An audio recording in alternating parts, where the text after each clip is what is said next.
আসসালামু আলাইকুম প্রিয় বন্ধুরা, অ্যানিমালস লাভার ইউটিউব চ্যানেলের পক্ষ থেকে আপনাদের সবাইকে জানাচ্ছি স্বাগতম।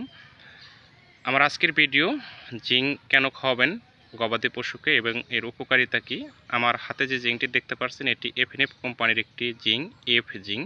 এফএনএফ কোম্পানি মূলত 100 ml, 500 ml এবং 1 লিটার ও 3 লিটার বোতলজাতকরণে বাজারে ছেড়েছে এই জিঙ্কগুলো। এফএনএফ কোম্পানির এই জিঙ্ক কী উপকারে আসে? পোলট্রির ক্ষেত্রে পাতলা পায়খানাজনিত কারণে দুর্বলতা, শারীরিক বৃদ্ধি ব্যাহত।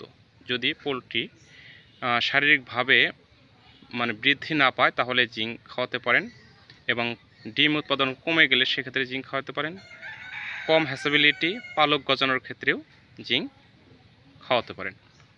গবাদি প্রাণীর ক্ষেত্রে পাতলা পায়খানাজনিত কারণে শারীরিক দুর্বলতা, রোগ প্রতিরোধের ব্যবস্থার অস্বাভাবিকতা, শারীরিক বৃদ্ধি ব্যাহত, হাড়ের গঠন বৃদ্ধি, প্রজনন গঠিত সমস্যা, হাইপারকেরোটোসিস এর জন্য জিঙ্ক ব্যবহৃত হয়। এছাড়াও জিঙ্ক হাড়ের গঠন মজবুত করে, পালককে সবসময় উজ্জ্বলতা ধরে রাখে, ত্বককে সুস্থ রাখে। কিভাবে খাওয়াবেন, কী মাত্রায় খাওয়াবেন?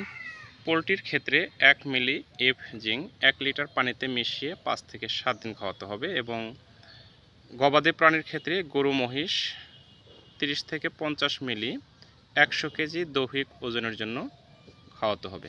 ছাগল ভেড়া 10 থেকে 15 মিলি 5 থেকে 7 দিন খাওয়াতে হবে। এছাড়া এটি আপনার নিকটস্থ উপজেলা প্রাণী সম্পদ দপ্তর ও ভেটেরিনারি হাসপাতালে গিয়ে বিশেষজ্ঞ ডাক্তারের পরামর্শক্রমে আপনারা এই ওষুধগুলো সেবন করতে পারেন। বন্ধুরা, ভালো থাকবেন, সুস্থ থাকবেন। যে যেখান থেকে দেখছেন, আমার চ্যানেলে নতুন হয়ে থাকলে সাবস্ক্রাইব করে দেবেন, লাইক দিয়ে পাশে থাকবেন, শেয়ার করে আপনার বন্ধুদের দেখার সুযোগ করে দেবেন, এবং সবার আগে নতুন নতুন ভিডিও পেতে আমার ভিডিওর ফলো বাটনে চাপ দিয়ে রাখবেন। আল্লাহ হাফেজ।